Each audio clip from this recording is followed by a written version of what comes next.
On today's part of my take, Mike Rowe.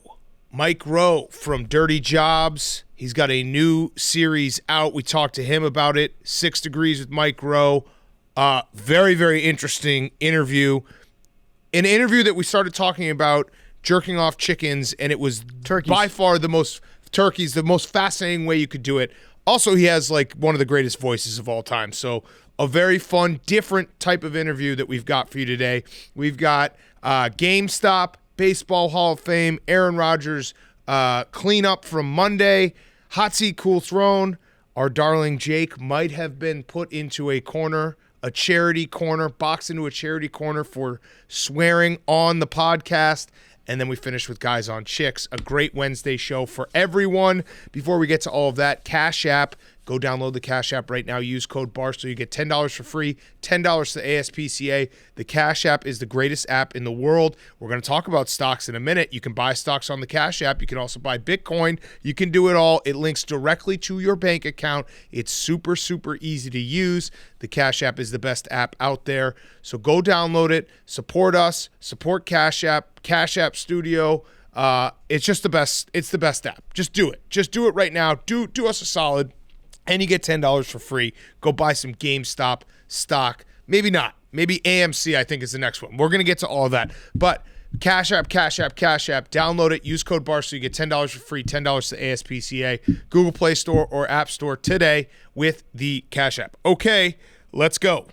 Welcome to Part of My Take, presented by the Cash App. Go download it right now. Use code Barstool. You get $10 for free, $10 to the ASPCA. Today is Wednesday, January 27th. And the weight of history in your hands is heavy. Who said that quote? Was it Winston Churchill fighting Nazis? Or was it Tom Verducci filling out a Baseball Hall of Fame ballot and leaving the greatest baseball player of all time, Barry Bonds, off of it? That was JFK's inaugural address. Wait. Ask not what the writers can do for you. Ask not what baseball can do for you, Big Cat. Ask what you can do for baseball. And in this case, it's leaving off 4 of the greatest players of all time. So it is Baseball Hall of Fame season, when the writers get their shine, when the writers get to tell you how important their job is to decide the fates of the players we love to watch, which, just as an aside, I don't know why it's up to the writers. It should be the players. It should be players voting peers like, hey, who was the hardest guy to ever get out? How about Barry Bonds? He should go in. Either way, Tom Verducci... We had a few different things that happened today. Tom Verducci released a video that I'm going to throw it out there, is going to be unintentionally the funniest video of 2021. It was Tom Verducci sitting in his beautiful sunlit office or study in his house in some probably like suburban Connecticut. Big Cat, I guarantee you he just calls that his voting room. He uses his it voting once a year room. To sit. Yep. He sits down. He's got like a specially engraved letter opener that he uses to open up the ballot, and then he sits down with like a quill pen, and he does it every year the same way. And so the video started. We'll put a couple clips in, but it started. The weight of history in your hands is heavy. The Baseball Hall of Fame vote is a triumph in minimalism. It's a fucking piece of paper, dude. And then he went, this is the best part about the Baseball Hall of Fame and these stupid fucking reporters that think they are the most important people in the world. He essentially is doing a love letter to a piece of paper and the simplicity of voting via mail. And it's like, hey, that's not something we should applaud in today's day and age, when you could fucking email your vote in and not have this entire process. He essentially was like, yeah, look, Baseball Hall of Fame sends me this. They don't even stamp it because they're cheap, and I got to send it back. And isn't that just so fucking pretty? It's like day baseball games in the World Series. It's like, I think he said it's like a hot dog in the bleachers. It's like none of those things, Tom Verducci. You sucked your own dick for fucking 6 minutes with this video, and I still loved it. Well, it's perfect because day games in the World Series, this is like back when nobody could watch baseball on television. Like, people missed World Series games because they were at work. Now you can watch it on TV. Everyone can watch it. You tell me which is better. To him, it's like, yeah, it was only when a select few could partake in this activity. That's when it was great. The video was, it was like the celebs singing Imagine video. It's that video of 2021. Yes. Where it's that self-important. They should have baseball writers with like U2 and Bruce Springsteen in the background. doing their own version of the Imagine video. And it's ridiculous because Barry Bonds is a fucking Hall of Famer. So he's making a promotional video showing about, like how great this process is while we're leaving off one of the biggest players, one of the biggest parts of baseball history that's ever existed. It's ridiculous. And I'd like to ask the writers, how many of you used substances and tools that weren't around for the old days of baseball writing? Do you use the internet? Guess what? Back in the day, they had to file it using a typewriter. Sounds like it's easier for you to do. You should be judged against the people that you compete against, not against number. Basically, they're saying, I'm not going to vote these guys in because I don't think they're better than math. Yes, readily available espresso shots. I can guarantee you they didn't have that in 1942. Diet Cokes? Nope. Diet Cokes. Right, exactly. I mean, don't even get me started with the Adderall usage of baseball writers. It ends, though, Tom Verducci, he goes this whole video, and then at the end he has the line. I mean, the fact that he's narrating his own video, too, is just so funny. He doesn't even realize that part. But he says so he's talking about the Baseball Hall of Fame and this very important thing, the most important thing in the entire world is filling out your Baseball Hall of Fame vote, which, by the way, 14 voters just left it completely blank, which, credit to them, that is true activism. That is true standing up against the man. But he ends it with this whole thing about how the Baseball Hall of Fame is so important. And he says, that's when you truly understand the weight of what you hold in your hands. And then he gets up out of his boating room and he walks in his sun-drenched boating room and walks off without even mailing the fucking thing in. Yeah. What I love is I like that the guys that did not file, the guys or girls that did not put a ballot in the mail and send it back in, they probably just don't care. They probably just didn't check the mail, and they're going to see it in there like in a month and be like, oh, shit, yeah, here's my Hall of Fame vote. Meanwhile, Tom Verducci is creating like jerk-off instruction porn for himself. And I love that he essentially made this video because it's something that he would have wanted to watch a baseball writer do when he was growing up. Right. There's really it's no a love market letter to for himself. This. There's no market for this. It's a love letter to himself. It's future Tom Verducci congratulating little Tom Verducci on growing up and getting a ballot for the Baseball Hall of Fame. And I have to take my hat off to baseball writers because they were very smart when they started the Hall of Fame. Because if you get in on the ground floor, it's like any award show out there. If you just declare that this is an award show that you're presenting, guess what? You have the power moving forward for all eternity. And so then people just have to like market themselves to you and kiss your ass over the course of the years so that you're the one that gets to gatekeep this institution that really has nothing to do with writing about baseball. They think writing about baseball is more of a sport than playing baseball. Correct. And Jake, make sure you put this in there. Give us a reminder that we need to make a video sucking our own dicks before the Takey Awards this year and how important it is. The weight of history is in our hands every time we give out a fake made-up award. The other story I saw at PFT, Mark Craig, who writes for The Athletic, wrote a column that was titled, I wanted to know why I felt so crummy about my 2021 Hall of Fame ballot, so I asked a neuroscientist. This is real. I cannot believe these people exist. I actually am so happy they exist because they make our job so easy. The fact that no baseball writers have even like 1% of self-awareness makes our jobs easier because we can sit back and watch Tom Verducci write a love letter to himself and jerk off in his boating room, and then we can have a good laugh and be like, what the fuck is baseball doing? Leave it up to the fans. Let the fans vote. Big Cat, you buried it. What did the neuroscientist say? Did he? I didn't. Is there a brain reason why he feels bad? Maybe because you've convinced yourself over the years that you're so important that everybody should look up to you because you get to check a piece of paper. Did they even get a sticker? I don't even see a sticker that says I voted on it. Do you know what it is? I can tell you I didn't read the article, but I guarantee you the neuroscientist was like, hey, you know why you're having so much trouble with this? Is because you all made so much money writing about Barry Bonds and how baseball was back when Sammy Sosa and Mark McGwire were hitting home runs, and now you're playing holier than thou. Yeah, that probably feels like you're a really shitty person because you are. Yeah, exactly. You're slapping the people in the face that made you all your money, that got you to this point. Because if you're at that point in your career where you're able to make a self-documentary about your courageous votes, then you're definitely a guy that was on the come up in the 90s that was just cashing the checks. And everybody knew that they were using steroids. This is why they should make the asterisk-shaped wing of the Hall of Fame. There should be, if you want to say, like, okay, everybody that played in the 90s and early 2000s, there's looming doubt over whether or not you were on the juice. Just make a room in the Hall of Fame that's shaped like an asterisk, and then put all the stuff in there that you have with these guys. Let them in, and then see which room gets more attendance. The one where it's like in the dead ball era, I'm going to go see Three Fingers Mordecai's exhibit again. Or no, I'm going to go watch Barry Bonds hit a home run 700 feet. They should actually, instead of making it the asterisk room, it should just say a big sign above it and say, these guys fucking ruled, and you know it. Parentheses, fuck baseball writers. Yeah. Mike Greenberg's dumb rules. We should give more power to baseball writers.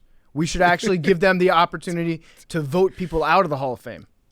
We should actually we should pack the court, and it should just be the Supreme Court should just be the baseball writers. Well, I'm just saying, like, what if we made like 5,000 more baseball? If you've ever written the word baseball on the internet, boom, you're a Hall of Fame voter.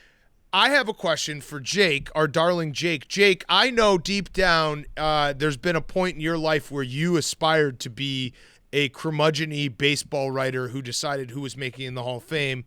Do you still hold those feelings? I mean, yes, you're right.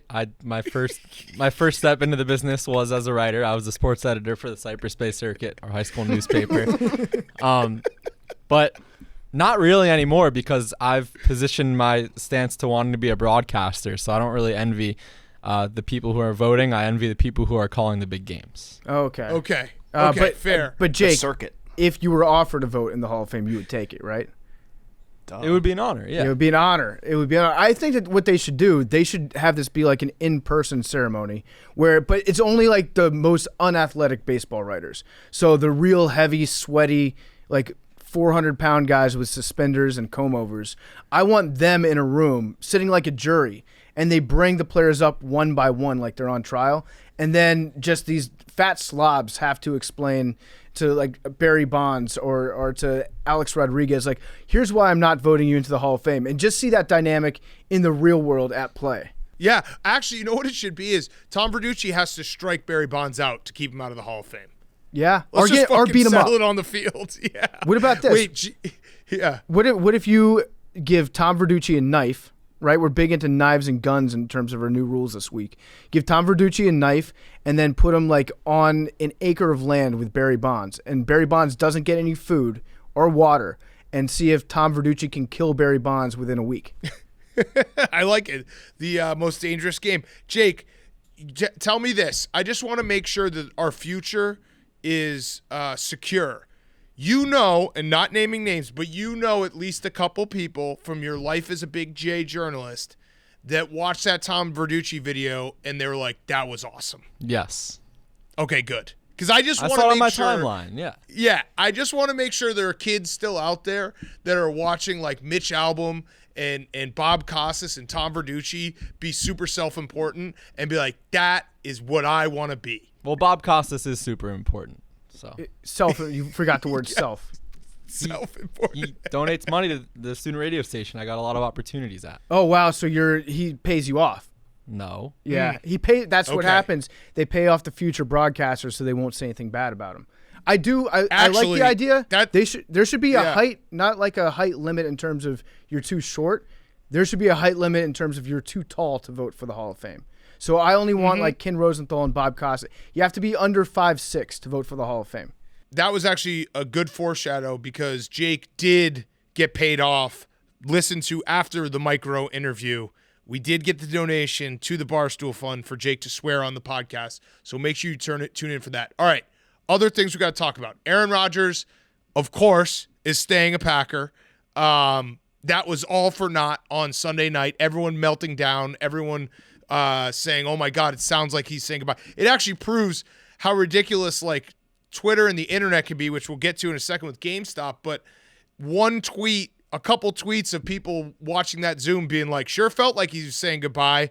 And then it's an entire story. And then he pretty much was like, no, I'm not going anywhere. I was talking about other free agents on the team. I knew deep down he wasn't going anywhere because I think it's destiny for Aaron Rodgers to torture my soul for another decade. But you don't think he's going anywhere, right, PFT? I want to believe that he's going. I'm going to pretend like he might be going somewhere for this entire offseason and probably for years after that too, because it's fun to talk about. I like the fact that Aaron Rodgers knows that he's stirring up drama. So when he did that interview after the game, he knew exactly how people were going to react. He was like, I'm going to be despondent. I'm going to treat him like my family, essentially. We're all one big family here in Green Bay. So I'm going to act like I'm very disrespected and like I might be on the outs and I might split after this.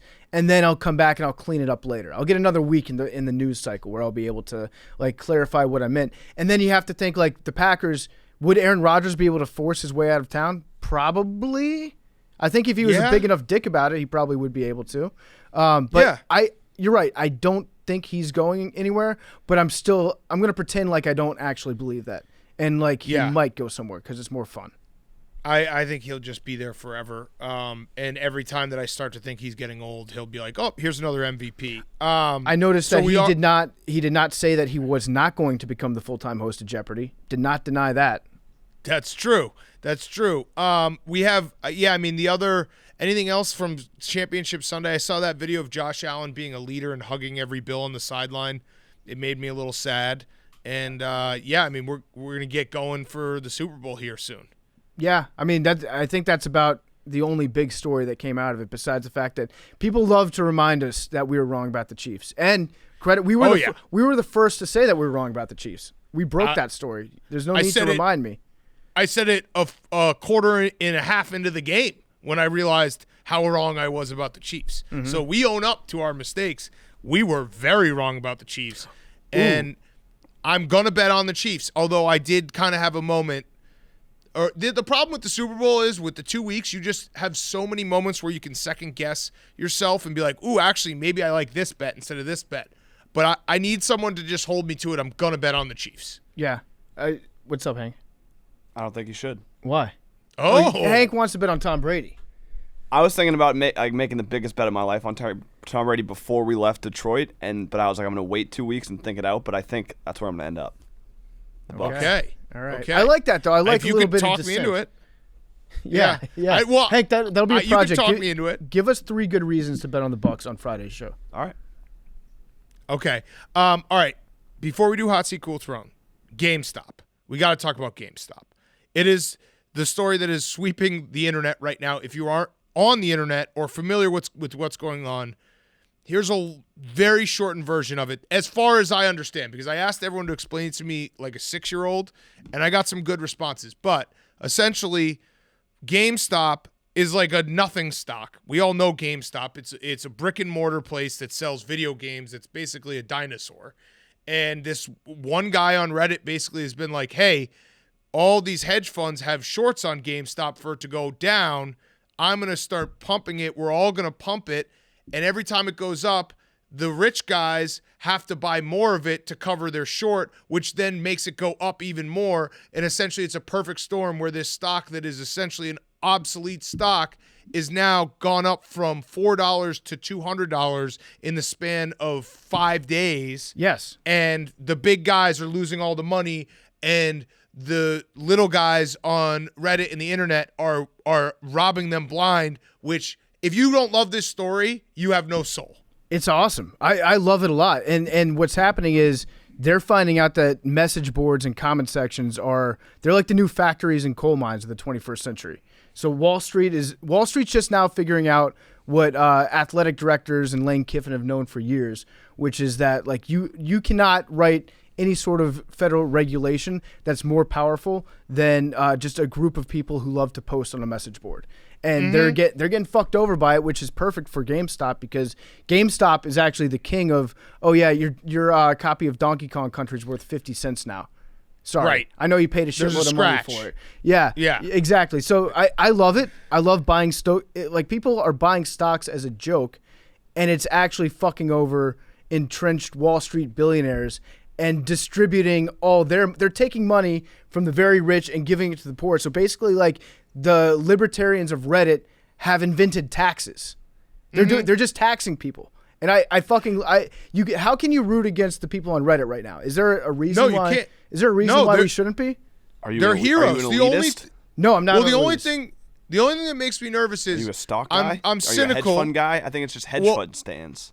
Yeah, I'm cynical about all this, so I assume that eventually the hedge fund guys will have so much money that they can wait everyone out and fuck everyone over. Like, I feel like they always win, no matter what. Even if it's a win the battle, lose the war type of situation. I don't know enough about finance, but that's what I'm nervous about, that the little guy's winning right now, but the big guy always wins.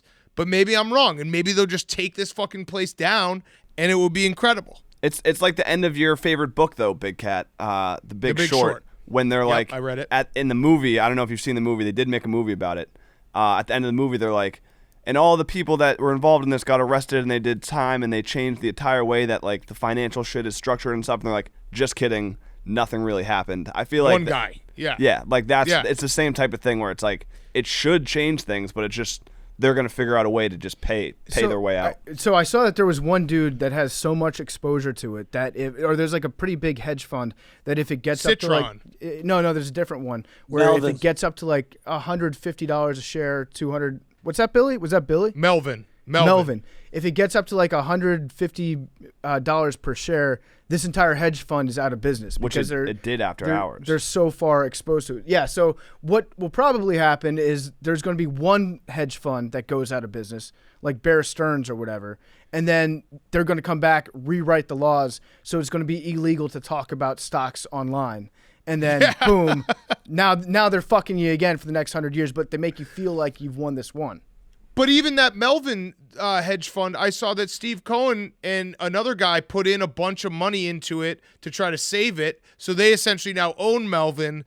And that's all it's going to happen is like the even richer guys are going to come over the top and they're going to win more than anyone. But the only thing to be said is that Elon tweeted out the Wall Street bets. Like, he's the richest guy. And he's kind of siding with the rebels. Well, he is an internet commenter. Right. Elon Musk is the first Redditor to become a billionaire. Yeah.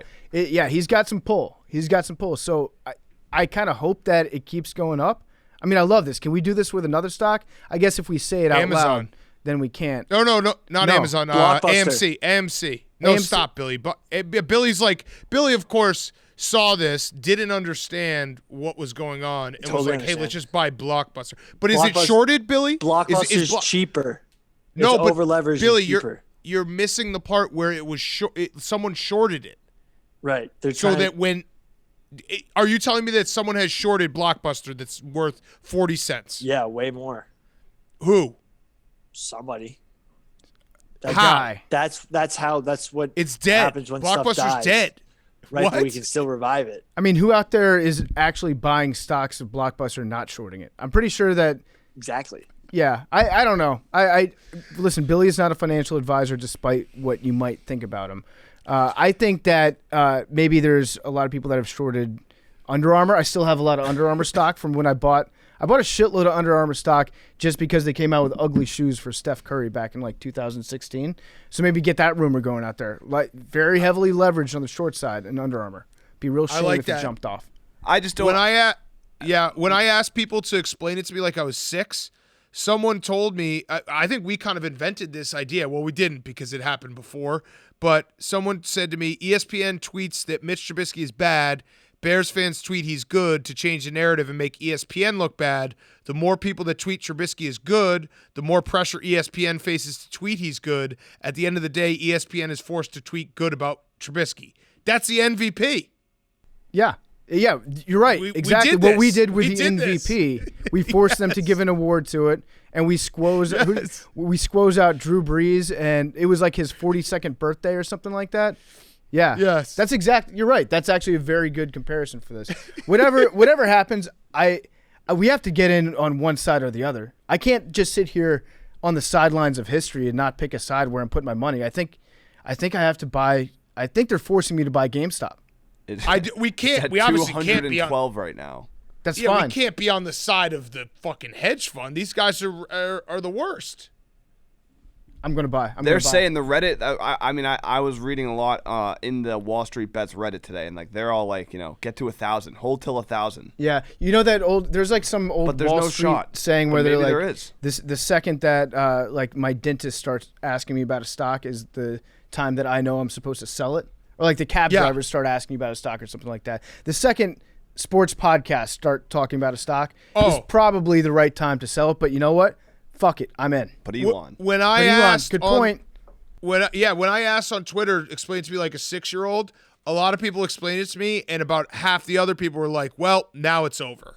Like, we've reached, if Big Cat tweeted about it. It's the dab. It is officially over. You're like 5 days late, dude. The party's over. Thanks. I am the marker. I'm the closing bell of when the party is over. You're like, not everyone that big go of a home. mush. I tweeted about it. I think I am. Because I thought about buying some, and I know it's going to go down right away. I think that once Magic Johnson recaps the day's news on Twitter, at that point, it's time to unload. All right, let's do some Hot Seat Cool Throne. Brought to you by our friends at Coors Light. The big game is right around the corner, and everyone's pumped, not only for football, but for commercials. Coors wanted to create the most refreshing ad of all time, so they're bringing it to a place no big game commercial has ever gone before, your dreams. Coors has been working with world-renowned dream psychologist Dr. Deirdre Barrett and a team of visual artists to make it happen. Coors conducted an experiment where participants watched a refreshing, trippy 2-minute video and then fell asleep to an 8-hour-long, relaxing audio soundscape. Crazy enough, it actually worked. They actually dreamed refreshing Coors ads. I love this. That's how cold and refreshing Coors Light is and Coors Seltzer, that you actually can dream about it. That's the greatest, that's the coolest dream ever. You know the other side of the pillow? When everyone's like, ooh, I love the cool side of the pillow. How about the cool side of your dreams? It's about Coors Light. So there's nothing more refreshing than Coors Light and Coors Seltzer, except maybe a really good dream. So starting February 3rd, you can experience the first big game commercial that you have to fall asleep to watch.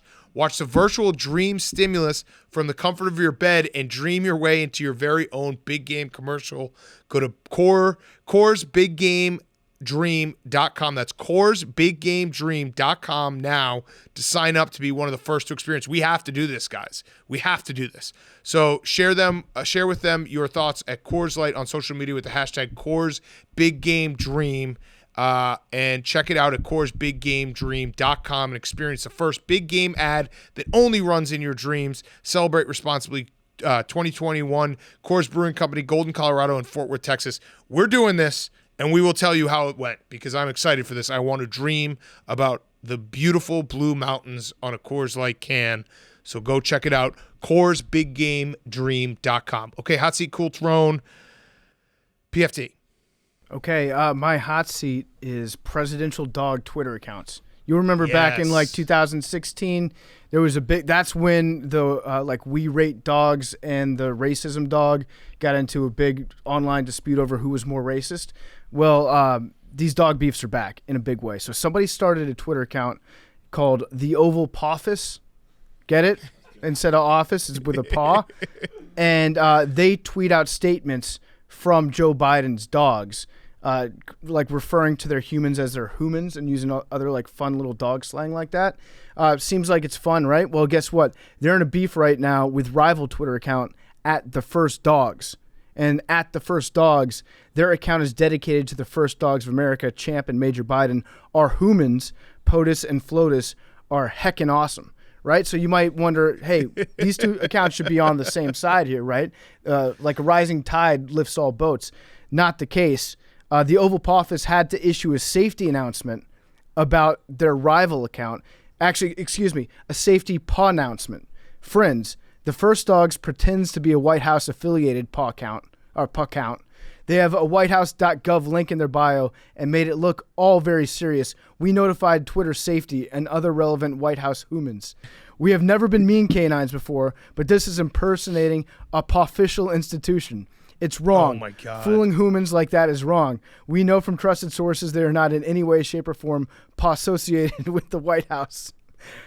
So it's real out here on the streets. This is going to get ugly.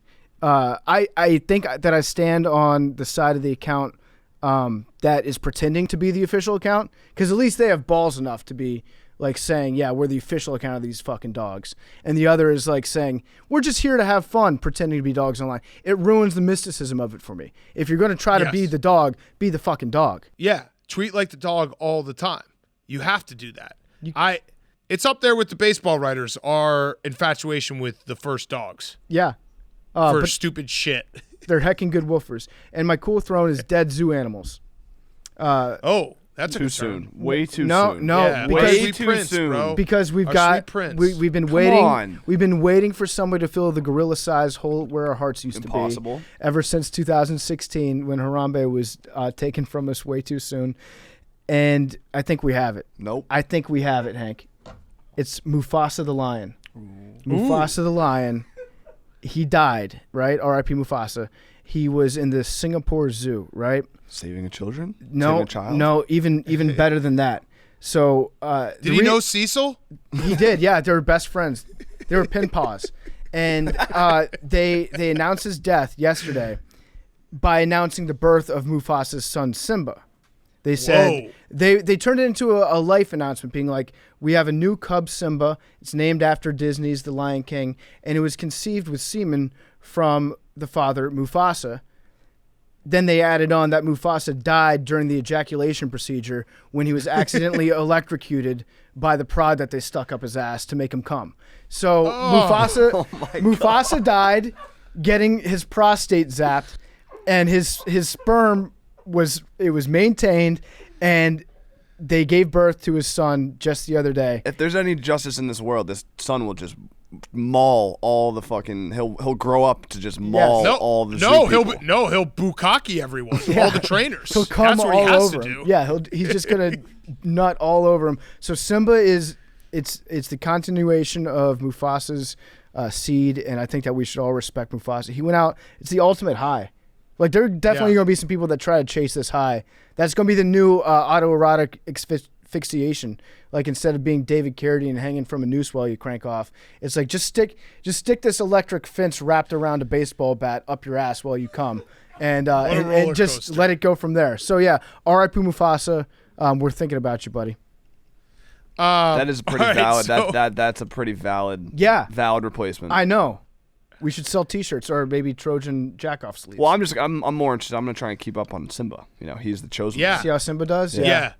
We got to buy some baseball cards of Simba. It is That's funny. It's hot in the streets. It is funny that Mufasa died and got like thrown to his death, and then Simba is the new Lion King. That's exactly what's going to happen. Simba's either going to just come all over him all the time, or he's going to kill all the trainers. Yes, absolutely. Hopefully I mean, that's some angry jizz that he was made out of. Yeah. What if it's really like angry. this is like the new X-Man that's born? He's got like Yeah. electricity in his body. Yes, sick. yes. All right, Hank, your hot seat Coultron. My hot seat is Billy's boy Jose Canseco. So Caleb Presley, our coworker, went out there to do like a Sunday conversation, and they sent a camera guy to film because we're trying to get like footage for a video. And he tweeted yesterday, "We've had a camera guy in Vegas for 5 straight days now, waiting for Jose Canseco to train because Jose Canseco just isn't training." So I think he's on the hot seat. Don't listen to that, Billy. That's rat poison, Billy. He's training. So I talked to Caleb yesterday, Billy. He's training. He's just ducking. He doesn't want to be film training. Oh, I think he's just that is a lot different. No, I think he's just so slow, Billy, that like you're gonna have to beat him with speed. Because the scouting report that Caleb gave me was he is very, very big, and he was scared about his size.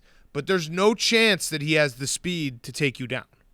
Yeah, so I knew I was going to out-muscle him, if anything. So I've just been training speed, punch, output, that sort of stuff, footwork. Move. Yeah, like movement. So I'm going into the fight. I don't want to reveal too much, but I got a plan going into the fight. I got some serious stuff. That first video that I released of me fighting was legitimately for my first week of sparring. Okay. So everyone's got a plan until they get punched in the face. Billy. I've been punched in the face several times. You need to let one of us punch you in the face just to get you ready. Billy. Yeah. Let me ask you this, Billy. So Rough and Rowdy, Billy versus Jose Canseco is coming up next Friday. It's right before the Super Bowl. We're going to be in West Virginia. I've been thinking about this. You are my champion, so I am obviously rooting for you with all my heart. if you were to lose, because we have to just throw these things out there. If you were to like get knocked out, would you be upset if I laughed? Because I think my reaction will be to laugh. The thing is, I'm not gonna. I've been punched in the face by a lot more athletic, stronger guys than Jose Canseco at this point of his life, and I didn't get knocked out. I got knocked down. I didn't get knocked out. But if I lose, it's gonna be by. I'm not gonna get knocked out in the first 30 seconds. Like, No, I don't think that's either.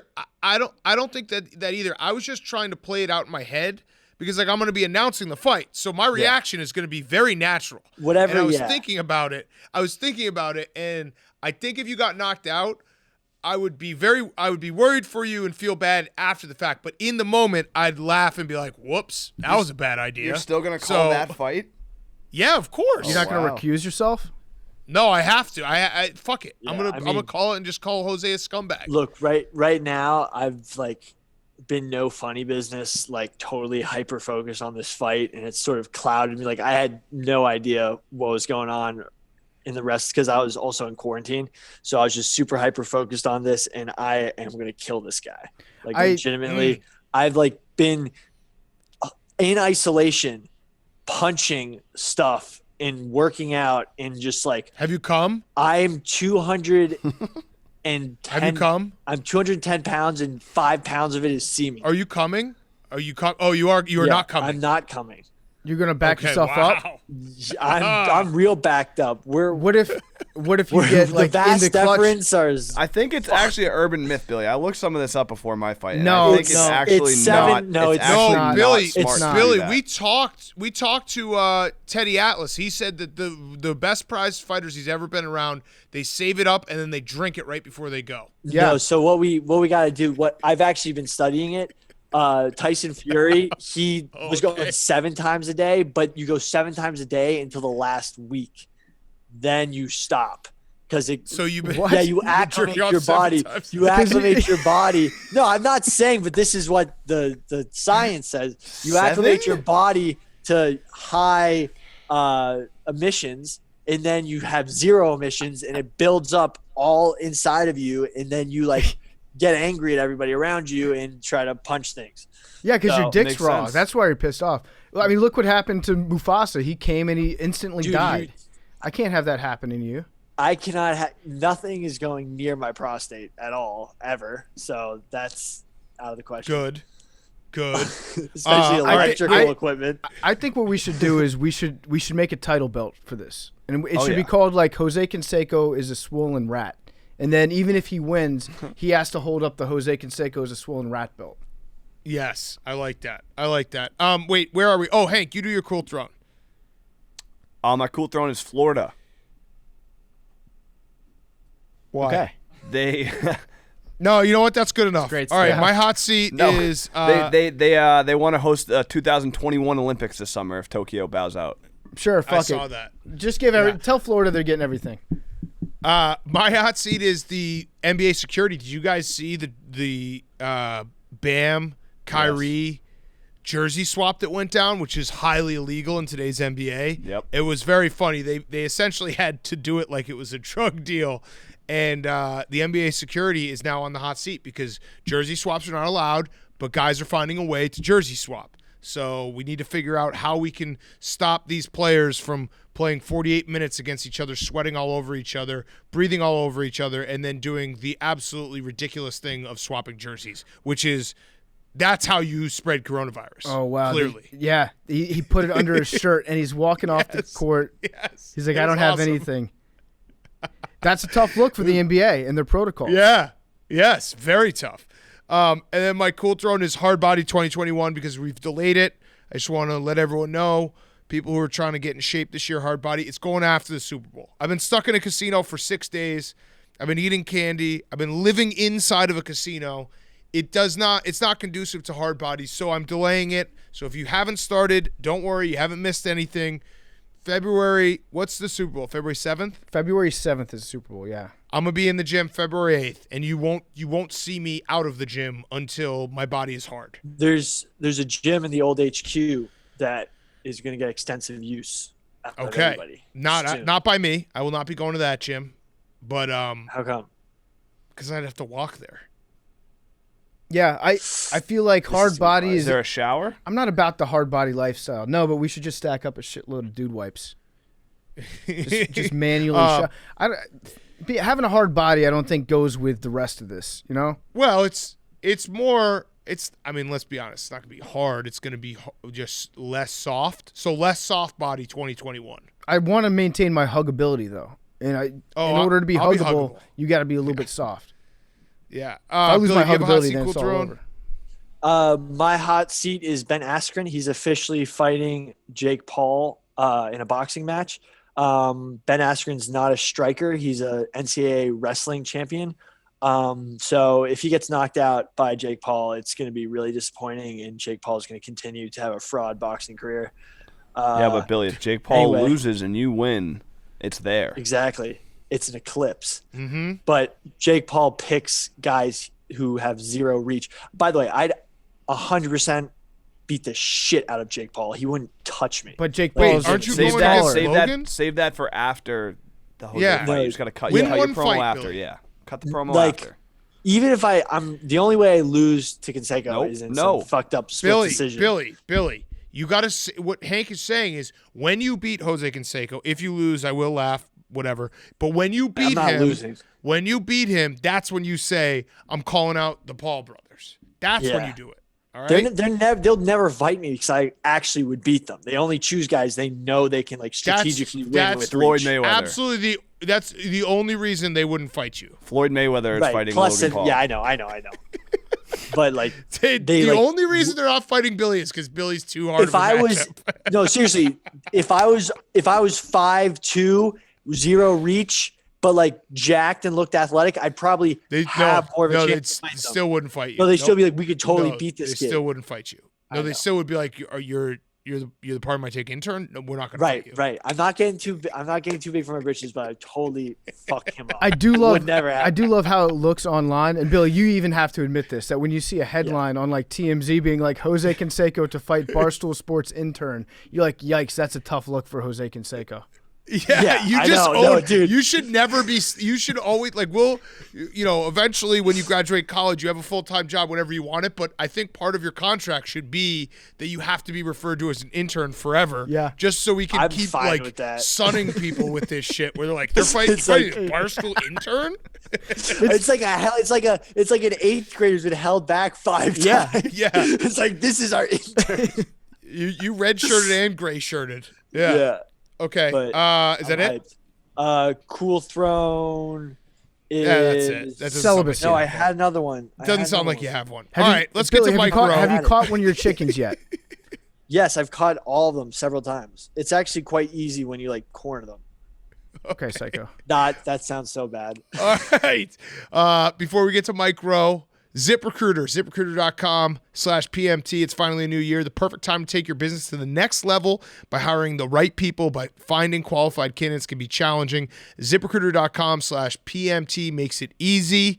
So go right now. When you post a job on ZipRecruiter, it gets sent to over 100 top job sites with one click. Then ZipRecruiter's matching technology scans thousands of resumes and profiles to send you the most qualified people for your job. If you're really interested in a candidate, you can even invite them to apply for your job with one click. ZipRecruiter sends them an email from you, and you stand out from the competition. It's so effective. 4 out of 5 employers who post in ZipRecruiter get a quality candidate through the site within the first day. And right now you can try ZipRecruiter for free at ZipRecruiter.com/PMT. That's ZipRecruiter.com/PMT. Go to ZipRecruiter.com/PMT right now.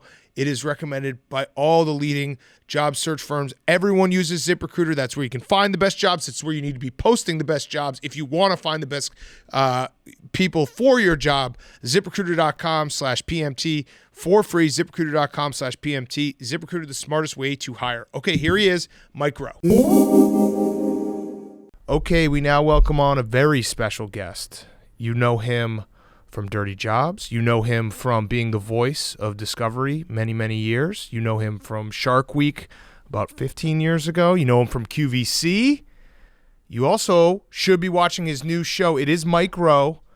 He has a new show out. It's called 6 Degrees with Mike Rowe, now streaming on Discovery Plus. So I was watching some of the previews, and The show, as far as I understand, is very daunting. You basically were like, everything is connected in the world. I'm going to go back in history and figure out that connection.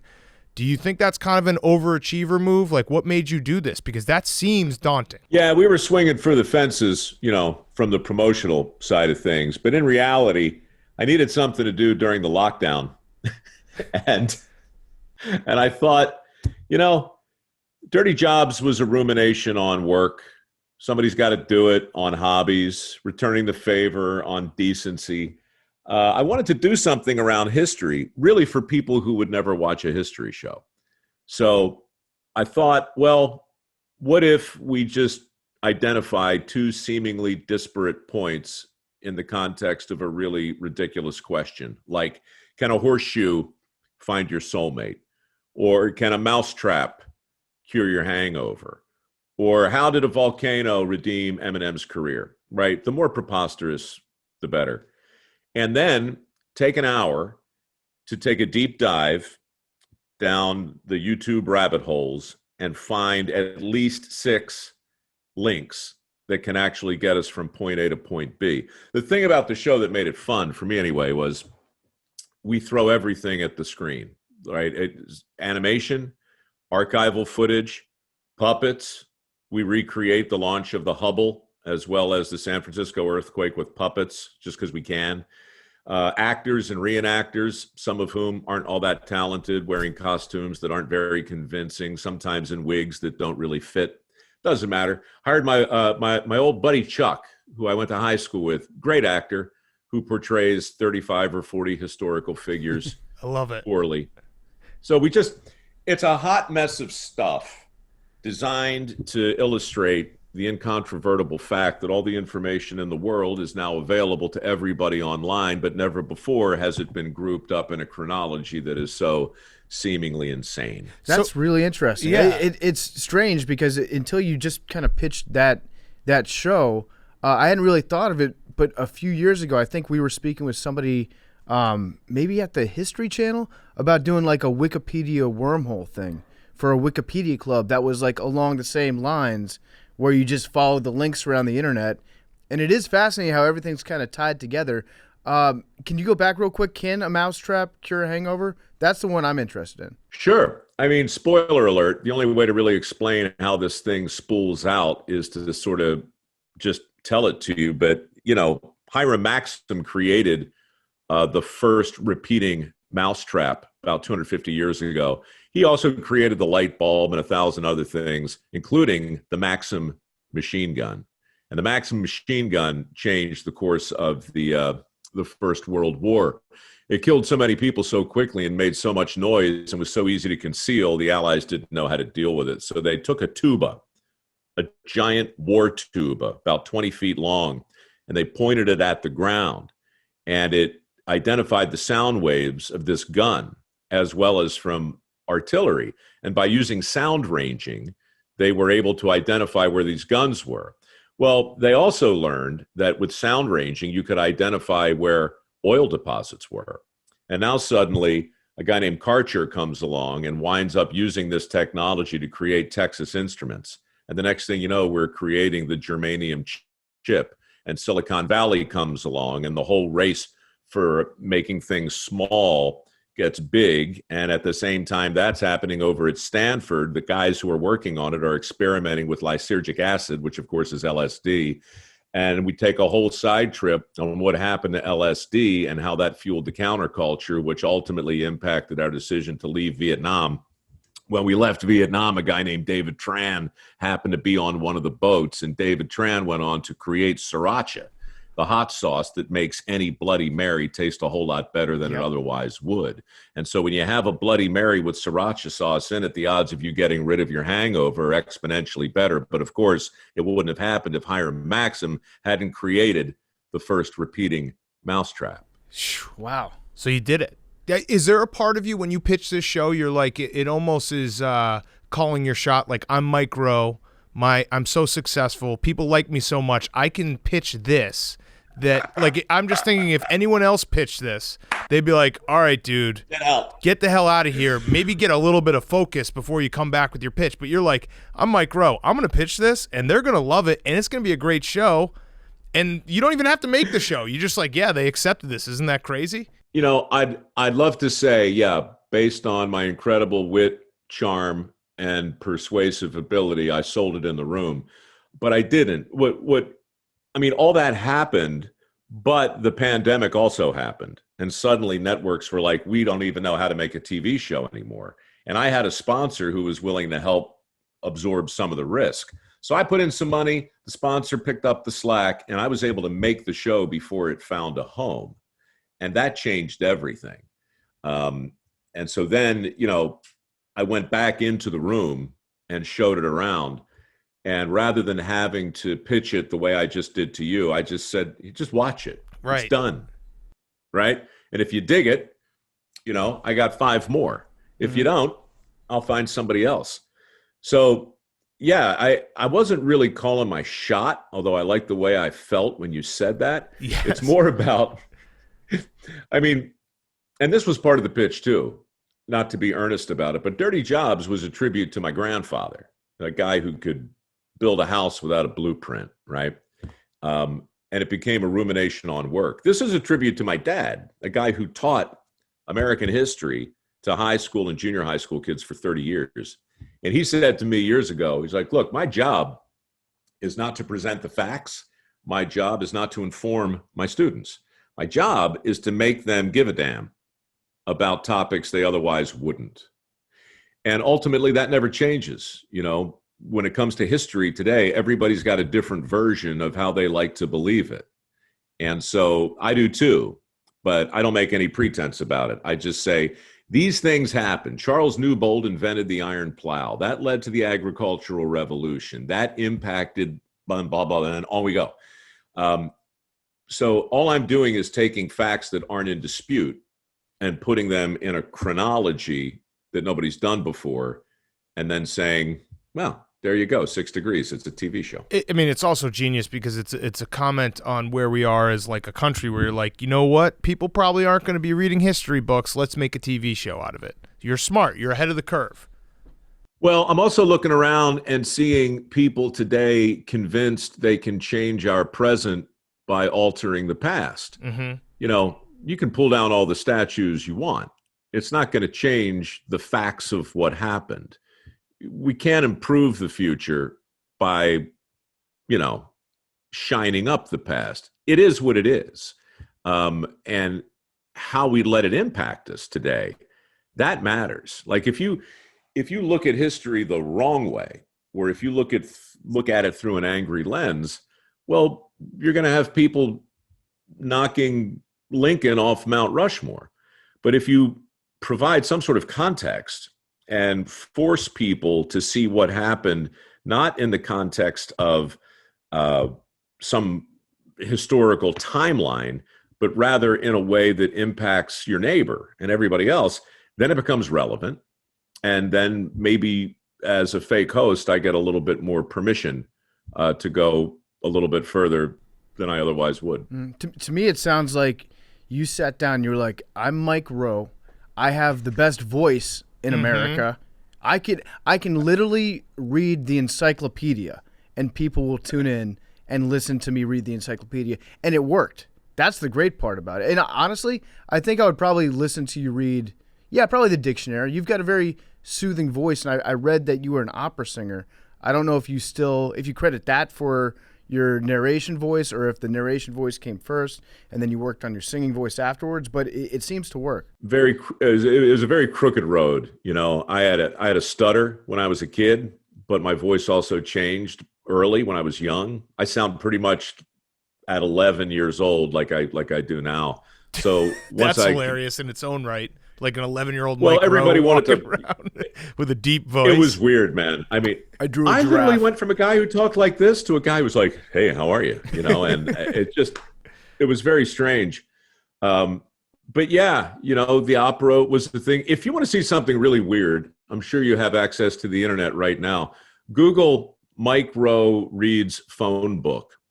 Okay. And this is like, I don't know, 10 years ago, somebody said, I'll give your foundation a check right now for $20,000 if you read me the phone book, because I think it'll help me go to sleep. So I recorded a phone book and I put a chunk of it on YouTube and it still gets passed around once in a while. And yeah, I mean, done a lot of weird things, but sitting there for a few hours recording a phone book, you know, at some point you got to look at yourself in the mirror and say, hey, dude, what happened to you? Yeah, you're basically like the OnlyFans accounts with feet pictures, but it's your voice. Everyone's, you know, getting turned on by your voice. You should start an OnlyFans where you just record things behind a paywall. You could, you know, right. Retire everything. So you mentioned your foundation, Mike Rowe Works Foundation. I love the idea of this. So for people who don't know, I think most people have seen Dirty Jobs, but Dirty Jobs wasn't just a TV show. It was something you kind of enacted in real life. The idea that blue-collar work, trade school, these things are important. Not everyone is built, you know, or wants to go to college. You know, these are important jobs that need to be done. My question for you, of all the jobs, so you've done, you know, 300 plus dirty jobs. Have you ever thought about podcasting? Have you ever thought about the trade of Are we a dirty job? Because let me just throw this out there, right? We come in here on a Sunday, we watch 12 hours of football straight, we gamble on every game, we eat disgusting, you know, food that probably isn't great for you, and then we record a podcast at midnight. I would contend that's not much different than being like, I think one time you were like a reindeer dentist. Like, what's the difference? This is a dirty job. This is a hard job, wouldn't you say? Look, you'll get no argument from me. I think all jobs have the potential to become dirty, you know, depending on how broadly you define the term. But it's the sameness of a job that in many ways can ultimately make it dirty. That thing you just described, that 12-hour day, you sit there, you watch football, you eat cold pizza, you forget to take a shower. Do that 3, 4, 5, 10 days in a row, 20 days, 100 days. That's when, you know, that's when your brain starts to change. And that's when, I don't care how glamorous it is. In fact, I know fashion models. It's disgusting. Their job is disgusting. The things they wind up having to do over time that you would never think about are opera singing is disgusting. The costumes you have to wear, they smell like a hockey outfit. You never know it. You're sitting there watching the opera and some guy's up there wailing away. He smells like ass, man. I'm telling you, I've never encountered a professional opera singer in the midst of a performance who smelled any better than an athlete at the end of the fourth quarter. Yeah, I mean, we had to watch 16 Jets games this year. Mm-hmm. I challenge you to find I had to watch the Bears offense. A more difficult job in America than that. Yeah. Hey, man, I still remember the day, mid-March, 1984, I guess it was. Or was it 86 when the Colts left Baltimore? Mm-hmm. That for me, I mean, since this is still, you know, you guys are basically a sports thing, I'll tell you, that changed my relationship with organized sports forever. You know, watching those Mayflower vans leave Baltimore in the middle of the night headed for Indianapolis. I've never been able to watch a football game or any organized sport the same way since. So sounds like this is the dirtiest job. You need to come and shadow us for a Sunday and see how it ranks against all these other dirty jobs you've done. Look, I'm actually fascinated by your podcast and your job. I do a podcast. It's very different from yours, but you can say smart. You can say smart. Yours is smart. Ours is. I was going to go with prescient, important, enlightening. Yes. Well, obviously important, but also game changing. Yeah, and apocryphal. Let's go with apocryphal. But also short. You do like a short form podcast, which I think, you know, like we essentially do like 20 of your podcasts every single week. Mm-hmm. So we work harder, you work smarter, which goes against your whole thing, which is work smart. Yeah, you're a hard. white collar podcaster. Yeah, exactly. So we're really down here in the shit. Yeah, but that's it. This is the only thing you guys do. I read a lot of mock drafts as well. Yeah, I also watch college basketball. Come on. You must be exhausted. Yeah. Yes, I am. We're going to get back to Mike Rowe in a second. Before we do, Jack Pocket. You know what tonight is? I think tonight's the Mega Millions drawing, isn't it? Mega Millions, Powerball, one of those two. Well, if you want to play the Mega Millions, if you want to play Powerball, and you don't want to go to the store, you want to do it from your smartphone, you can use Jack Pocket. Jack Pocket is the lottery app, and it's the easiest way to play your favorite lotto games right from your phone. You can play Mega Millions, Powerball, Cash for Life, Take 5, other daily games. Plus, you get automatic alerts when you win, and you can even receive the prizes right from your phone. Jack Pocket is now available in New York and 9 other states. You got New Jersey on there, Texas on there, many, many more. It's a safe and easier way to get your lotto tickets. You can pick your own lucky numbers, instantly withdraw winnings from your bank account. Over $25 million in prizes have already been won on the app. And with their most recent $1 million jackpot winner coming from New Jersey, you too can win. Play tonight's Mega Millions. Play the Powerball jackpot for free. We're going to hook you guys up with a free play. Use promo code Barstool. Maybe wet the beak a little bit. Maybe spend some money on some merch from your favorite podcast. Maybe buy some Billy Fooball merch, some No Way Jose merch that we'll have up there. All you have to do is download the free Jack Pocket app or go to jackpocket.com and use promo code Barstool at the checkout screen. Must be 18 or older to play. See jackpocket.com for details. If you or someone you know has a gambling problem, call 1-800-GAMBLER. 1-800-GAMBLER. Check it out. Jack Pocket, promo code Barstool at the checkout screen. What's the dirtiest job you've ever seen? I remember the one where you sexed chickens. I know Billy wants to hear more about that, but to me that was one of the dirtiest ones I saw you do. But in your mind, what's the dirtiest job? Yeah. Well, there were 300, and honestly, I mean, I get that question a fair amount, and I normally just spin, like there are 30 of those 300, 10% that are on a wheel of filth in my mind.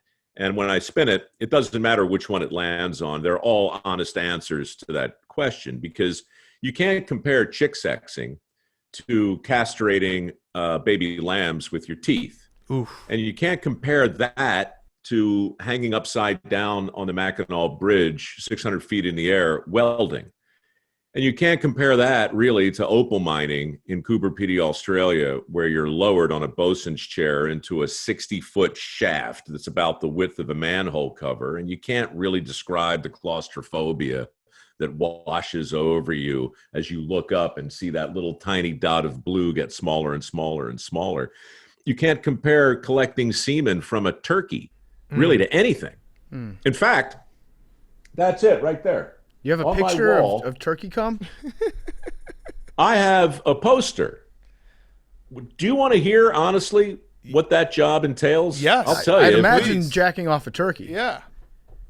That's it. But jacking off a turkey, that's child's play. I mean, I don't know what's in your mind's eye, but the first thing you have to remember is that the turkey's penis is inside its asshole. Oh. Right? It's called a cloaca. Yeah. And this is typical of most avians. And by the way, the process I'm about to describe is the reason everybody gets a turkey on Thanksgiving. There would never be enough turkeys in the country. Right. Their breasts are too big, right? That's right. They can't get together Yeah. to actually do it the old-fashioned way because they're full of steroids. So their chests are big, so they can't mate. So what you do is you take one like that and you put it upside down between your thighs and you squeeze it a little bit. And then somebody hands you a jar, like just a little jar. It looks like a baby food jar. And the lid on the jar has 2 holes in it. And inside of each hole is a straw. So you hold the straw in your free hand, and then you direct your attention to the cloaca on the upside down turkey between your thighs. And then with your thumb, you start to stimulate the cloaca in the time-honored tradition that all males are no doubt familiar with. This is hot. And if you do it right, the orgasm that runs through the turkey will allow the semen to collect in its rectum. And then what you do is... He comes into his own ass? Take the jar. What, a mask? No, he comes into his own ass. Oh, I thought you said you would wear a mask. No. Yes, he ejaculates. Remember, he's upside down. He ejaculates, and the semen then puddles like a disappointing spill of milk in its asshole. So what you do now? So wait, but in nature, how does he then have to like open his asshole up and then go ass to ass with the female, with the hen? Well, they actually face each other in nature, and then they roll back, and the lady parts smash into the asshole of the male bird, and all of the spoogelody gets transferred through some miraculous way. It's very difficult. I mean, it's kind of a miracle that there's ever been a baby turkey born, when you consider the fact that they can't actually, it's not the typical in and out thing. Right. It's a very imperfect German pornography thing we're talking about here. Yeah, this hits a little too close to home when you're like, yeah, their breasts are too big and their dick is in their asshole. You looked directly at me when you said that, so I was like, shit, okay. I'll have to sit on your lap with a little baby food. That's basically what it is. You play the cards you get. So the odds are against it in the first place. But anyway, you got a turkey upside down between your thighs. His rectum is full of spunk. You take the jar with the 2 straws, and what you do is you put 1 straw into the rectum, right into the sperm, and then you put the other straw in your mouth, and then you start sucking. Did you ever think, real quick, did you think while you were doing this, like, there's got to be a better way? Mm-hmm. Do I have to use my mouth? Yeah. The thought went through my mind. It's the 21st century, guys. Maybe there's a tool that is a bit more sophisticated than a jar with 2 straws in it. But what you do is you create a vacuum in the jar by sucking on 1 straw. Right. And then you manipulate the other straw into the turkey's rectum. And as that vacuum intensifies, the sperm will come through the first straw and collect in your jar. And when you get all the sperm out of the rectum, you spread your thighs, and the bird falls to the ground and flies off to boast and brag with the boys. And then they bring you another one. And then you do the same thing again. The thumb, the straw, Jesus. Right? And this goes on for a while, until your jar is full of sperm. And then you take the sperm from the jar and put it in these little pipettes, and then you put that into an injector gun. And then they bring you the hens, and you go ahead and put that through their what you call the vulva, and you pull the trigger, and boom, you got a pregnant turkey. So, all right. So I would imagine that one was one where you're like, I couldn't imagine myself doing this every day. Has there been a dirty job where you think back and you're like, you know what? I actually really enjoyed that, and I could do that for a living. Sure. I remember, you've been in New York, surely. We're sitting in New York right now. Yeah. You're in New York right now? Yep. Correct. Didn't know. Have you noticed the wooden water towers on top of virtually every building over 5 stories? Mm-hmm. If you haven't, once you look for them, that's all you see. They're everywhere. And those wooden water tanks hold all the water for the building. They're on the roof, right? Because gravity gets it to you a whole lot faster than if you had to pump it up. But the tanks have basically been built by the same company for the last 120 years, called Rosenwick. And they need to be replaced, every 20, 30 years or so. And these guys have the contracts on all of these tanks. So what'll happen is at 9 o'clock, the apartment empties, people go to work, these guys climb to the roof, and they, one piece at a time, disassemble these tanks. Now, some of these are up 30, 40 stories, right? And you're at the very, very top, standing on a wooden platform that you're ultimately disassembling. And then they build a new one in the same day. And the teamwork and the speed with which these tanks are replaced day in and day out is a mix of like construction 101 and Cirque du Soleil. These guys are just death-defying heights doing man's work in a real team-oriented fashion. It's a marvel to watch, and I had a ball doing it. And was glad to go home with all my fingers attached, because they're swinging axes and mauls, 150 feet in the air, balancing on 1 foot. I mean, it's incredible to see, and I really had a good time doing that one. Those are the coolest, because those are, you think of, where we're at as a civilization, and you just take all these things for granted, and you don't realize, someone's fucking a turkey, someone's building an entire water holder on top of my building while I'm out at work. And that's where the Emmy comes in. Whoa, look at that. That turkey changed my career. That turkey still calls. Yeah. Like, hey man, when you coming back to Minnesota? I miss your fancy opposable thumb. Yeah, the best lay I ever had. Yeah, did you request a picture of that turkey just so you could always remember your day with it? That turkey is seared into my retina. So I really don't need its picture, but a friend of mine did blow that one up. And so, yeah, I keep it on the wall to remind me that no matter how weird my day gets, I could be jerking off a turkey. It could be stranger. Do you find yourself getting an itch for that stuff when you're not working on a new project, when you're not out there doing something like your new show? Are you like, man, I really want to get out there and get my hands dirty? It's funny. I just got off the phone with the network, actually, and they're open to rebooting the whole thing. And I'm really of two minds. I don't think I could do the same show the same way, and nor would I want to. But I do feel like it's a good time right now to get out there and do another show about essential work, whatever that means, right? Because I don't think it means what we think it means. And I think people would welcome a new look at what people do in the course of making a living.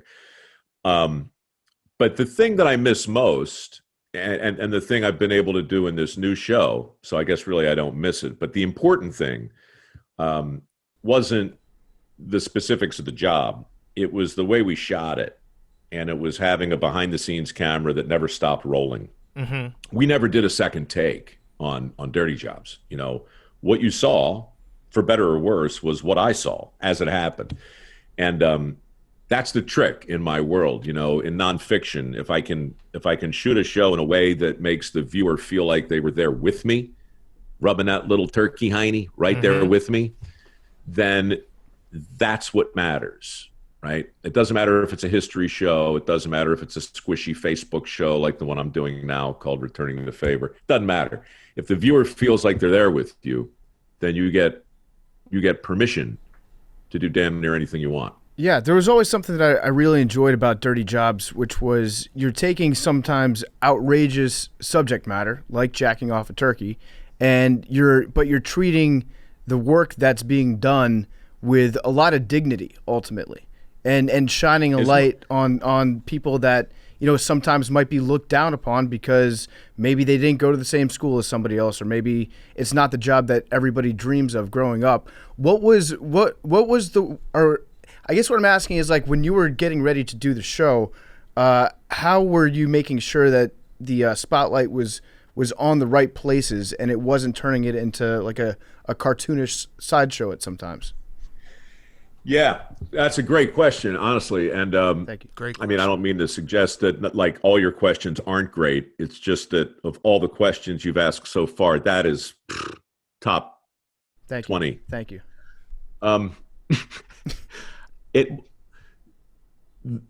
The lesson isn't where to shine the light. The lesson is where not to shine it. And in my world, I had been impersonating a show host for 20 years. I'd had 100 different jobs. I'd worked for every network doing every kind of show. And all of it was bullshit. All of it was me hitting a mark and saying a line and trying to convince people I know more than I do by talking like this, right? I mean, that's what a host does. And I was happy doing it. And I'd probably still be doing it because I did okay. But in a sewer in San Francisco in 2002, I had an encounter. I had been hosting a show called Evening Magazine, and my mother called me that morning and said, "Michael, your grandfather," who was my idol, by the way, a guy who built a house without a blueprint like the one I was born in. She said, "Your grandfather is 91. He's not going to be around forever. Wouldn't it be great if when he turned on the TV before he died, he saw you doing something that looked like work?" That's a great line. So It's my mother, right? So I said, well, it's a good point. So that night on Evening Magazine, I went into the sewers of San Francisco to host the show, just to get my mother off my back. And when I was down there, I ran into a sewer inspector, a guy named Gene Cruz, whose job was really just to kind of keep an eye on me and show me around. But while I was down there, we were attacked by thousands of thumb-sized roaches, more rats than I've ever seen in my life. And I fell face first in a river of shit. And long story short, I couldn't do my job, but I could help him. And my cameraman wound up filming me working as an apprentice with a sewer inspector who was replacing the rotten old bricks in the sewers of San Francisco with new bricks. Backbreaking, difficult, unspeakably disgusting work, but really, really, really important. Because if that guy calls in sick for a few weeks and everybody else who does what he does, those sewers collapse and all of San Francisco is covered in shit, which is funny because it kind of is now today anyway, but that's another story. The point is, when I looked at the footage that my cameraman got that day of me working, not hosting, but working with an actual expert, it became obvious to me that that's something I would want to watch as a viewer, because I had been humbled, you know? I mean, the sewer didn't let me do my job the way I wanted to. The only thing I could do down there was help this guy. Mm-hmm. And so when the spotlight shifted from me as a host, pretending to know more than he did, to the actual dude who was doing the actual work, then all kinds of great information came out vis-a-vis our conversation. And along the way, the viewer got to see some giant condoms floating by on a river of crap and, you know, all sorts of other weird things you would never expect to see on a TV show. And so that was the footage that sold Dirty Jobs, ultimately. And that was the phone call from my mom that sent me into the sewer. And that's the reason the show is dedicated to my grandfather, who just wanted to see me doing something on TV that looked like work before he died. And so, you know, none of that was on my mind when it was happening. But looking back, yeah, I wouldn't be talking to you right now if it weren't for a rat the size of a loaf of bread that jumped on my shoulder, drove me into the sludge, and ultimately convinced me to work with a sewer inspector instead of host a show. Wow. It also sounds like your mom was trying to convince her dad that she did a good job as a mom by raising a son who wasn't totally worthless. Mm-hmm. Well, look, it's kind of like being the son of a great athlete or the daughter of a great athlete. Like the pressure on that kid, you know, Cal Ripken Jr. or whatever his name, like how in the world, right? My grandfather really could build a house without a blueprint. He could take this watch apart and put it back together blindfolded. Never read the instructions to anything in his life, right? I was sure I was going to follow in his footsteps up until I was 17. And the truth is, just because you're passionate about something doesn't mean you can't suck at it. And the handy gene, like the athletic gene, in many cases, is recessive. And I didn't get it. The things my grandfather could do with a construction mindset, I just didn't get it, you know? And so he told me when I was 17, yeah, you can be a tradesman, he said, just get a different toolbox, because you're never going to be able to do what I'm able to do. And that was a big lesson and a hard lesson, but that's why I got in the opera. That's why I got in show business. And that's why 25 years later, when my mother called me, it was like, yeah, for my grandfather, I'd do whatever I could. Mm-hmm. So he saw me before he died in the sewers. He saw me on the Golden Gate Bridge. He saw me do all sorts of things. And that's all it was supposed to be, 3 one-hour specials to get my mother off my back. But people watched and they wrote. Billy, man, they wrote in. It was like, it wasn't just we liked the show. It wasn't like we like you. It wasn't about that. It was, you've got to see what my uncle does for money. Mm-hmm. Wait till you see what my sister, brother, uncle, right? All these letters from people who wanted to share what they do for a living. And that ultimately is what made me think, oh, okay, this is something more than a smart aleck crawling through a river of crap, making the occasional dick joke. So you're smarter than us, I think it's safe to say, but you realize you did just write another episode for 6 Degrees. Like, you need to do a 6 Degrees of your own life with how your grandfather became handy and how your mom was ashamed of the beta son that she raised and how it ended up with you doing dirty jobs. Everybody has a story, man. And 5, 6, 10 degrees. I'll show you. This will freak you out. More than turkey jacking off stories? That was a pretty wild. What is this? The genealogy of Michael Gregory. Okay. And? So look at this thing. Damn. This was put together by a fan of dirty jobs. A couple years ago, I was on a small private plane and we landed in Maine. And when I landed, I took a selfie of me in front of the plane and the tail number was on it. And on the tail number, some guy tracked me down to where I was. And this guy's name was Jesse Hagen. And he put together, it'd taken a year. He's a genealogist. And he put together the entire story of my whole life, going back 10, 12, 14 generations. Jesus. Turns out I'm related to Lord Baltimore, right? Guy shows up at a private airport and gives this to me. It's a little creepy. Yeah, did he say, was he like, hey, not to be a creep here, but I've been studying you? I was completely freaked out because I've had like stalking issues and stuff like that over the years. Well, you had the drone issue. So yeah, it's pretty. Oh yeah, the drone. I mean, there are many weird and strange stories, but having a guy waiting for you at dark next to your little tiny plane with a giant book saying, Mike Rowe, I have something for you. It's the story of your entire life and your family's life. Yes. Yeah. But I mean, it's crazy. That is crazy. My last question was American Chopper. You did the voice for that. Now, was that your easiest job? Yeah. Because basically every week you could be like, Big Paul's mad at Little Paul, Little Paul's mad at Big Paul, bike gets made. How did that, like, did you just submit it one for every season? Narration is my favorite thing to do.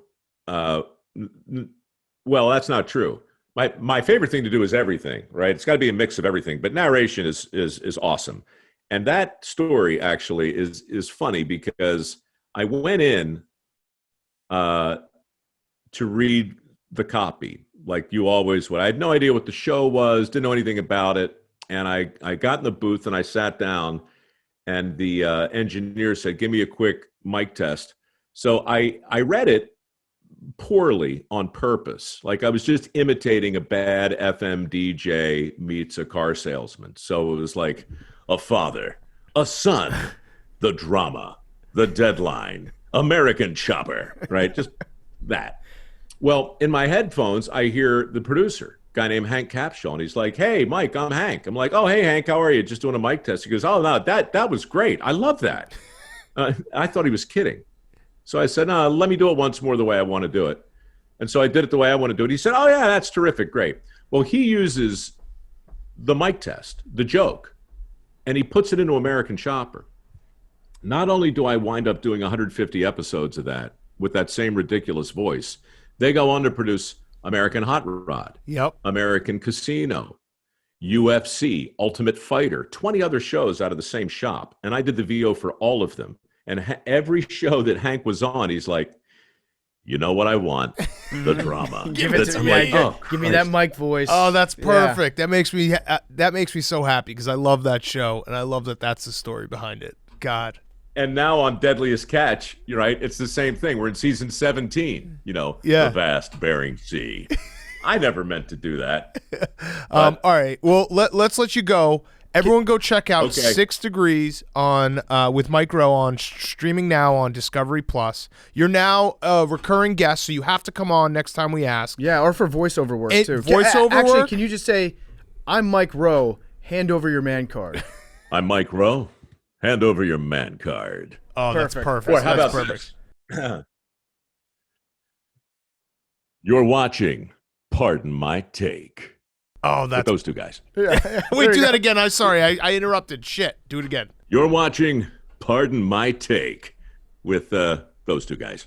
I love it. Perfect. Mike, thank you so much. And we do expect you to shadow us for an NFL Sunday for whenever Dirty Jobs comes back. I don't think you can handle it. No, you I can't. really don't. You're not man enough. You're going to be begging to masturbate a turkey after can't. spending 30 You won't be minutes able to with do me. it. Challenge. Not in our shoes. Challenge issued. Challenge accepted. Okay. It shall be done. All right. Thanks so care, much, man. Mike. guys. Appreciate Great it. to meet you. Okay, let's do Guys on Chicks. But before we do that, our darling Jake has been put in a charity corner. So we said on Sunday's show. I wasn't that put if in the someone- corner. You I were- volunteered. No, Jake, did you? Because I don't think that you volunteered to do this until we brought it up on Sunday's Yeah, show. it's a no-brainer. If So, I was back in the Jake, corner, it would be a tough decision. This is not So, a corner. It's an easy decision. Jake, Okay. someone donated $1,000 to the Barstool Fund, and you're going to swear, correct? Yes, shout out to AWL Jack. AWL Now- Jack, did he stipulate now- which cuss word? No. Okay, so what I was going to say is I think we should keep this going. If you donate $1,000 and you show it proof, it has to be from this point forward, so you can't have already donated it. You get to decide what swear or racial slur that Jake will say on our podcast. No, we can make a list, but Oh, I would hear him say the C word. yeah. See what we Oh. good. Fight. I think If I win the fight, cock, I'm going to make him crap, say the C cock. word. Yeah. I think we got to No, the Conseco. UNT. I think we got to start it out properly and just have Jake drop a hard F bomb. I think that's a good way to like plant Yeah. your flag and be like, yes, we're really going to do this, Jake. yeah. So All what right, I was, Jake. Yeah, what I was gonna say is I fucking love helping small businesses. Oh, okay. All right. Good job, Jake. Good for job, a good Jake. cause. All right. Sorry to the young listeners, by the way. Though. Yeah, Jake, Yes. you're fired. No, if this blocks me from calling a game one day because I'm helping a good cause, I'm not gonna lose sleep over that. Oh, There we go. and there we that's go. a, So- that's a Helping deep out drive charity. to left field, and that'll make it a 2-0 Nope. ball game. So helping out. what? I'm definitely going to donate. By the way, I'm going to get you to say something really bad. Mm-hmm. But okay, so we'll get it going forward. Anyone wants to donate $1,000, get to decide what Jake is going to say on the podcast. But we need proof, and some words are off limits. Oh, what words are Okay. off limits? Yes, say them. You real got to quick. say them, otherwise I'm going to be like, wow, he'll I say mean, anything. these I can't even spell. There's a fine Oh. line. Oh, okay. You can't even spell it. Hey, Bubba, can you take Jake saying fucking and just have that like looped over and over again in the Take On Me outro? Thank you. Yeah. And gonna actually, raise a can lot you of make money. it like we should make? I would like to figure out a way for it to be my my phone call, my ringtone. Maybe we should make necklaces in the Barstool Sports store that just play Jake saying "fucking" over Or and over. instead of the intros where it's like, "Hey guys, it's Big Cat," it can just be Jake saying "fucking," Fuck. Yeah. Fuck. and then everyone's gonna be like, "Who all is right. this guy swearing on the beginning of all these podcasts?" It would be very funny if that's what eventually got us the explicit tag on iTunes. Yes. Bad yes. boys. All right, Hank. Let's do a couple guys on chicks and send everyone on their way. FAQs this week, not guys on chicks, but we will Oh. continue. Sup guys, this may come off as weird, but how would you describe the smell of the PMT studio? Lavender. No, it smells like old jeans. That's the best way I can describe it. It's Can't smell anything. the smell goes back and forth. The smell goes back and forth because there was a time when I think someone exploded a pumpkin in there that it smelled god awful. There was a time when we had like we were trying to do a Knives Out mystery situation where if you look at the ceiling above me, there's all this red juice. And for a while, we all were accusing each other, and then Bubba just walked in one day. He was like, "Oh yeah, that was me. My bad." Yeah. So it smells everything. It's beer, coffee. It smells like dip. piss for some reason right now. I don't know why, Piss. PFT. It smells a little bit like Mountain Dew and dip. I don't know. Did you piss? Did you piss in the I studio? walked into the studio pissed, to PFT yeah. pissing I in was the corner. peeing. I thought it was a joke. That's into okay. Into a bottle. I wasn't don't. peeing I on will the ground not like piss an shame. animal. Yeah, I will not piss shame.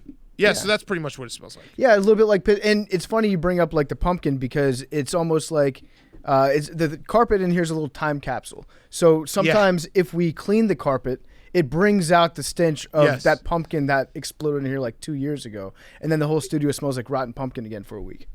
Yeah, it's like the rings of a tree. Yep. Why didn't Big Cat and PFT have to do Soggy Sorrows when their team lost in the playoffs? Why didn't we? Because Hank never asked us to. And also, we totally expected our teams to lose, so it wasn't really sorrowful. Yeah, we were just happy I to did be it there.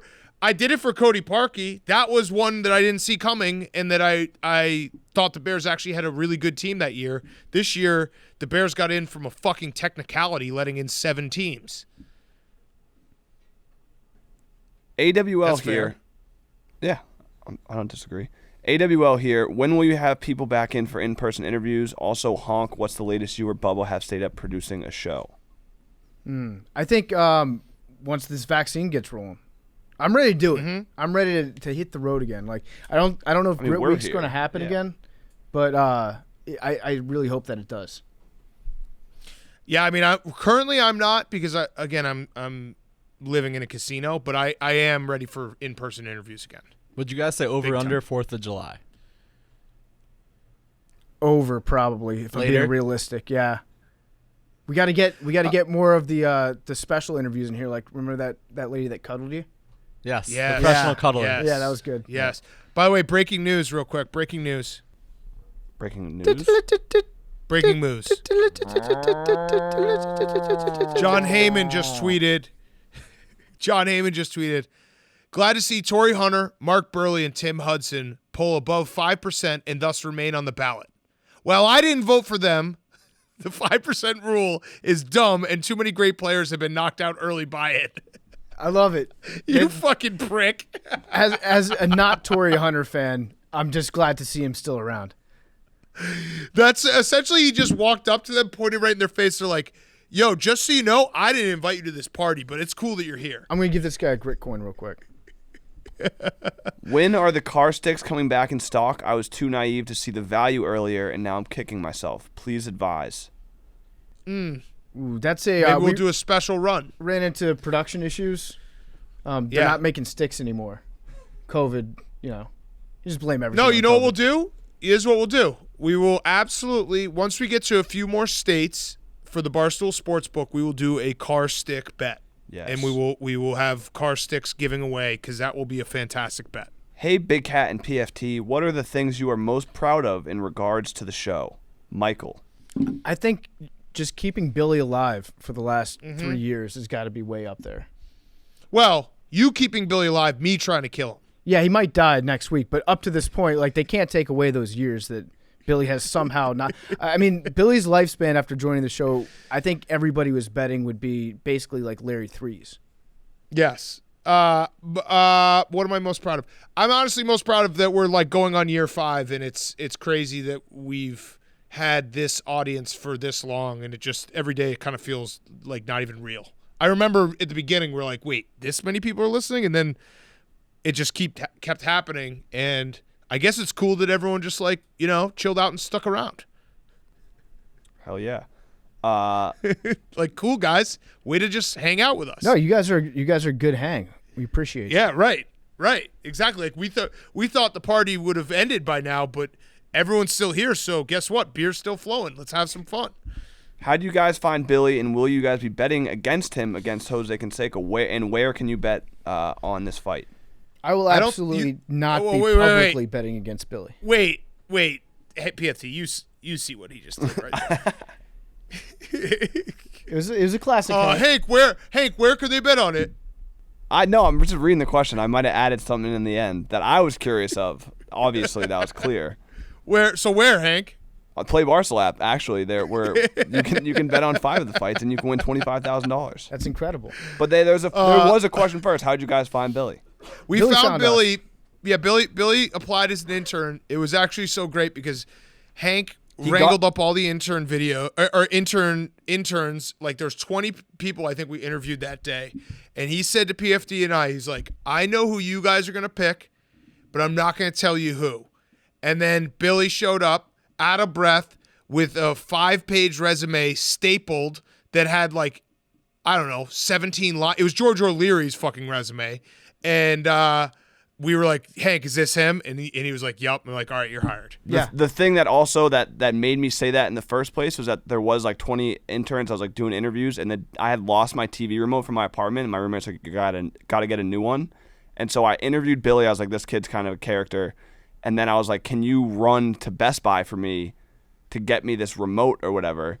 And I legitimately walked upstairs, came back downstairs like 5 minutes later, and he's like, I'm back. Here it is. And it was like so fast. I was like, how did you even come back this fast? And then from there, I was like, this kid's got something. And it also, it actually is a good lesson too with our 2 interns that we've ever hired. Well, 3 counting Chili Football, but she never got hired.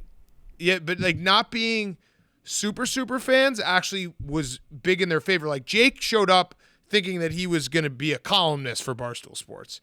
Billy showed up pretending that he listened when it was very clear he had never listened to the show. I listened to the show. Someone in his high school class was like, bro, Barstool's kind of cool. And he's like, yeah, you know what? I'm going to try to get a job there. I think there was one line on his resume that was just a typed out URL to his Huddle highlight film. No, it's like, I'm trying to click on this Billy with my hand. Can I give him my perspective? Can I give him my perspective on what happened? Give your perspective. This is what happened. So I listened to the show every day driving to school in high school. Because I had a commute. We're only on 3 times a week. Right. Well, it takes him a while. 3 times, yeah. Like sometimes the show was longer than my commute. So then one day I followed Hank on Twitter, and Hank was like looking for New York City based interns. And I was like, oh shit, this would be awesome. It was late in my senior year of high school. And they my high school had a thing where you had to go get an internship, so you didn't have to go to class after APs were done, so you could just fuck around for your senior spring. So I applied to the internship at Barstool. I sent my resume to Hank, and I was like, oh man, this would be so cool if this happened. It would never happen. Why would they choose me out of for no reason? I don't know. So then I went to the interview. I was sitting in this waiting room with all these dudes. One guy was dressed like the Riddler or something, if you don't remember that. And there's all these guys, some dudes were had tons of this story racing sucks, stripes. No, but I'm sitting there, I'm I zoned out honestly 30 seconds ago. I know, but I have no idea what he's been talking about. No, there's people ask me this a lot, and I was like, "There's no way I'm going to get this job." And Can I tell my side? I'm going to explain to everyone who's sitting in the room with me. We don't care. No, but part of me was relieved that I wasn't gonna get it, because I was like, oh man, I could just go and tell my buddies about this, it'll be hilarious. So then I did the interview, left, came back, interviewed with you guys, and this story just keeps getting worse. It's the worst story of all time. I didn't prepare anything. We know. I never thought I was gonna get the job, and then Hank emailed me and said, you got the job, and I was like, well, I can't not do it. Billy, we also didn't pay you. That made it a lot easier, I think. We were like, we're gonna pay you under the table. Yeah. Billy, what was your first impression of Hank, me, and Big Cat? Do you remember the remote? Yeah, I remember the remote. You failed to mention that in your 25-minute story. Right. Well, I was trying to cut it short because it sucked. Yeah, well, it did.